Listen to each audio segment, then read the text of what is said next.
In the 60s, my dad was, he lived near a really famous race car driver, Kenny Greitz. That's where it all started. He'd go racing with him. He learned a lot about the race cars from him, but in the early 80s, he fielded his first modified midget, essentially a micro sprint. That kind of progressed into a little bit of sprint car racing. He was my hero, man.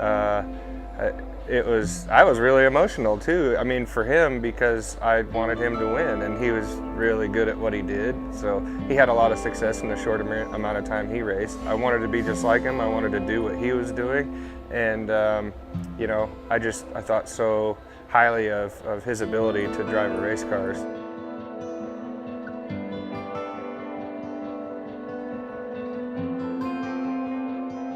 I think I started pretty slow. You know, I was very nervous and gun shy, but once I got the hang of it and the feel for it, you know, it took off. I'm competitive, and I think that's something that's always been a part of me. So we got to a point where we could compete well on a weekly basis, and my dad took me to the Nationals in Carthage, Tennessee.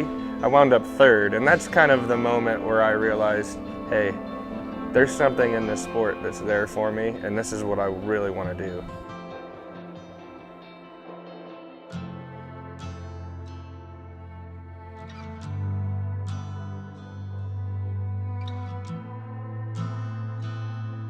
I was offered a sprint car ride with Gary Swinson.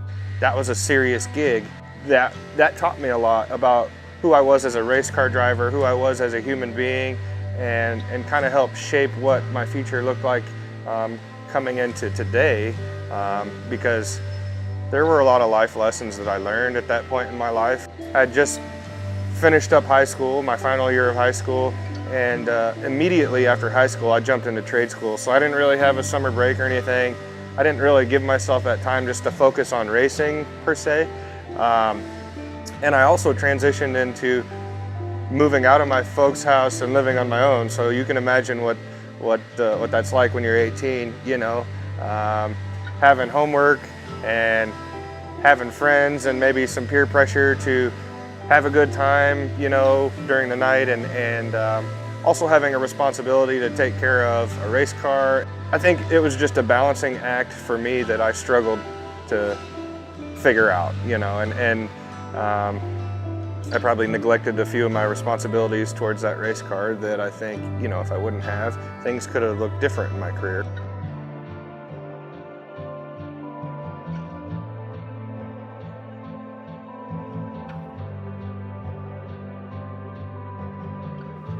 Man, when I came back, I had something to prove, you know, like it took me a while to realize, you know, what had transpired, you know, and it took a lot of reflecting on myself to understand really, you know, where I went wrong, you know, as a person, and some of the decisions that I made that probably weren't the best. And so I just wanted to make up for that. And so when we came back to the micros, it was just like, that first season was complete, utter domination. I mean, I think I won 15 out of 22 starts. It helped lift my spirits a little bit to have a good season.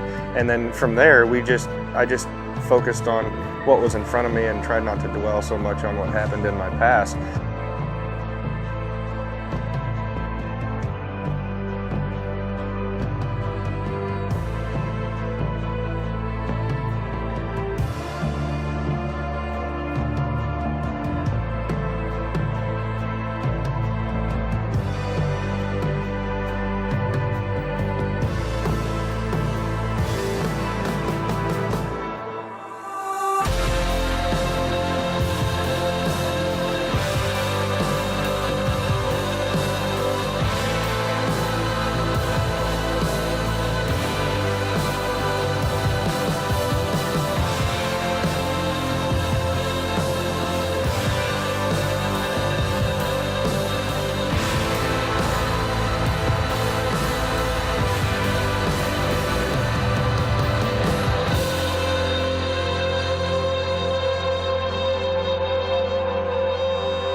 I've had a relationship with Mike Long for as long as I can remember. He grew up racing when I was little, like around when I started. He was racing at the same tracks. You know, I mean, out of thousands of people in this world he could have chose, he chose me. You know, he reached out to me and offered me a position. So I don't know if that would have happened, say I would have had success in the sprint car ranks and went on the road with some other team. I mean, who knows? That at one point in my life, I thought that that's kind of the direction I wanted to go, was be that professional driver. And at this point in my life, I'm okay with not being that, because there's other things in life that are just as, if not more important to me, such as my daughter's life. And that's my number one responsibility, is making sure that she's taken care of and she has everything she needs. And so, you know, I'm always going to race because I love to race. I'm passionate about it, but I'm not necessarily going to be on the road all the time anymore. I have a career here to focus on, and I have visions of being maybe in a Mike Long type of seat, you know, down the road. And so I don't mean to sound cliche, but this is my life. You know what I mean? It's all I've ever known. It's all I've ever done. Without it, I really wouldn't know who I was as a human being. And that's the truth. Racing is obviously going to be a part of me till I die, and it'll never stop meaning the world to me.